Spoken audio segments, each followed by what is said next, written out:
दोस्तों, कैसे हैं आप सभी लोग। आप सभी लोगों का इस सेशन में बहुत बहुत धन्यवाद हमारे साथ जुड़ने के लिए। आज हमारे पास एक बहुत ही महत्वपूर्ण टॉपिक है जिस पे हम लोग चर्चा करेंगे, जिस पे हम लोग बात करने का प्रयास करेंगे। वो क्या है? कहा जा रहा है कि कैसे समायोजित होगी भारत में बाघों की बढ़ती जनसंख्या।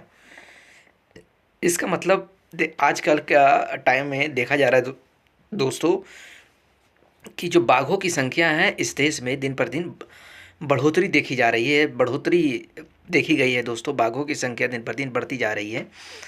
तो उसी संदर्भ में कहा गया है कि जो बाघों की बढ़ती जनसंख्या, एक समय पे तो ये लोग विलुप्त होने वाले थे, इसमें हम आगे चर्चा करेंगे, लेकिन वही कहा जा रहा है कि जो बढ़ती जनसंख्या है बाघों को, उसको बेल एडजस्ट करने का काम कैसे किया जाएगा। सरकार उसके लिए क्या विकल्प अपना रही है, क्या योजनाएं अपना रही है, क्या प्लान बना रही है, जिससे कि जो बाघों की जो बढ़ती जनसंख्या है उसको एडजस्ट किया जा सके, उसको कंट्रोल करने का काम किया जा सके। दोस्तों, आइए आगे देखते हैं कि ये चर्चा में क्यों है, इस पे हम लोग बात करने का प्रयास करेंगे।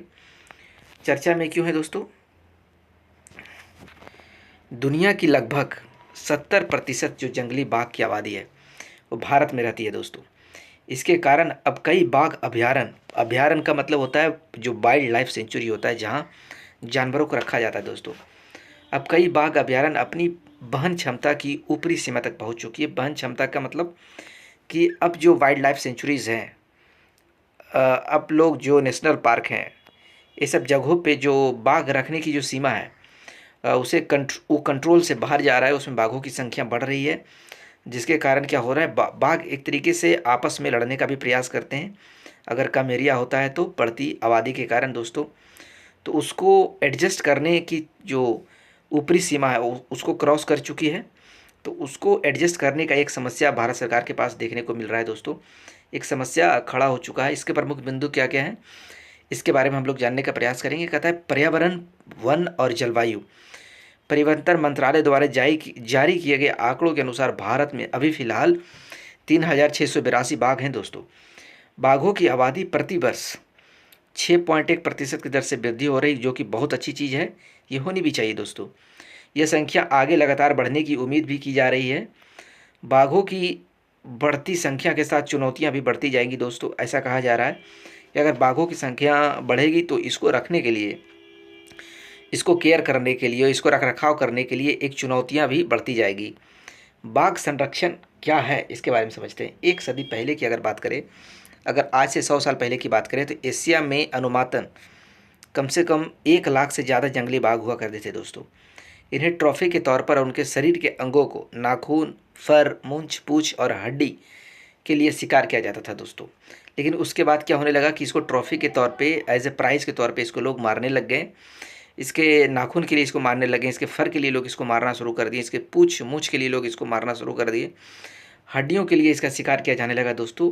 इससे क्या हुआ कि इनकी जो संख्या में गिरावट आने लगी और मानव आबादी बढ़ने के साथ ही उनके आवासों के विनाश ने स्थिति को और बदतर बना दिया था दोस्तों। 19वीं सदी के अंत तक, 19 सेंचुरी के अंत तक 40 बाघ थे, लेकिन बड़े पैमाने पर हत्या के कारण वर्ष 1972 में यह संख्या मात्र 1,411 रह गई थी दोस्तों। समझ लीजिए कितना मुश्किल हो गया था ये लोग के लिए।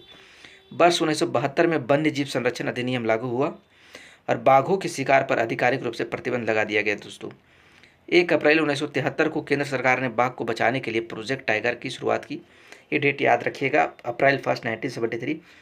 प्रोजेक्ट टाइगर 9 बाघ अभयारण्यों में शुरू किया गया था दोस्तों। अभयारण्य मतलब यहाँ यहाँ फिर से वाइल्ड लाइफ सेंचुरी की बात कर रही है, जहाँ जानवरों को रखा जाता है।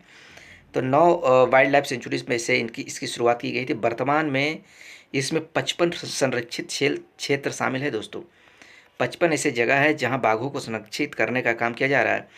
वर्ष 1973 में ही international union for conservation of nature ने बाघ को एक लुप्त प्राय प्रजाति घोषित कर दिया था दोस्तों। 1973 में इसको एक तरीके से इंडेंजर्ड स्पेसिस में इसको डाल दिया गया था।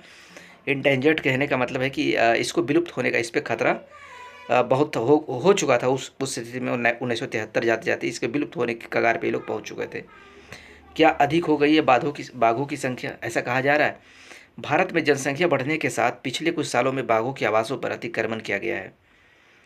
बाघों के लिए जगह बनाने के लिए कई गांवों को भी स्थानांतरित कर दिया गया है दोस्तों। कई गांवों को भी हटा दिया गया है।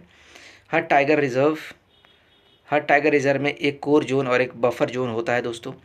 कोर जोन में कोई मानवीय हस्तक्षेप नहीं होता है। कोर जोन वैसे जोन को कहते हैं जहाँ आदमियों को जाना वर्जित होता है, इंसानों के लिए वो जगह वर्जित होता है। लेकिन बफर जोन आसपास के क्षेत्र होते हैं।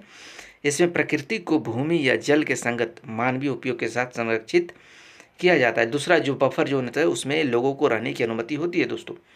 अक्सर टाइगर रिजर्व के बाहरी इलाकों में रहने वाले ग्रामीण अपने मवेशियों को बफर क्षेत्रों में चराने का इस्तेमाल किया करते हैं। बाघ एकांत प्रिय जानवर होते हैं। जैसे जैसे इनकी जनसंख्या बढ़ती है, इनके बीच संघर्ष भी बढ़ता जाता है। इससे कुछ बाघ नए क्षेत्र की तलाश में कभी कभी बफर जोन में या उससे बाहर आ जाते हैं दोस्तों। इसका परिणाम क्या होता है कि बफर जोन में बाघों की संख्या बढ़ने से मानव पशु संघर्ष की संभावना बढ़ जाती है दोस्तों। अगर मवेशी बाघ के इलाके में चले जाते हैं तो वे आसान शिकार बन जाते हैं और इससे अक्सर ग्रामीण नाराज हो जाया करते हैं दोस्तों। ग्रामीण मृत मवेशियों को जहर देते हैं और शिकार खाने के लिए वापस आने वाले बाघ भी इसका शिकार बन जाते हैं। बाघों की आबादी का प्रबंधन कैसे किया जाए, मैनेजमेंट कैसे किया जाए? देश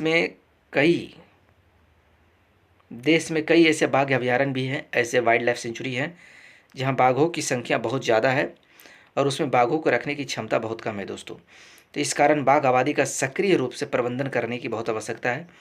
बाघों को स्थानांतरित करना इसका एक समाधान हो सकता है कि अगर बाघों को अगर संख्या बढ़ रही है तो उसको एक जगह से उठाकर दूसरी जगह कर दिया जाए। इंडिया टुडे की एक रिपोर्ट के अनुसार भारत में बाघों के लिए बहुत सारे आवास खाली पड़े हैं। वर्तमान में लगभग 3 लाख वर्ग किलोमीटर में से केवल 90,000 वर्ग किलोमीटर पे ही बाघों का कब्जा है दोस्तों। इसे संभावित प्रश्न निकलते प्रोजेक्ट टाइगर की शुरुआत कब हुई? तो 1 अप्रैल 1972, 1 अप्रैल 1973 होगा आई थिंक। 1 अप्रैल 1973 है दोस्तों। इस संभावित प्रश्न का उत्तर हो जाएगा। आज के सेशन में इतना था। बहुत बहुत धन्यवाद आप लोगों को जुड़ने के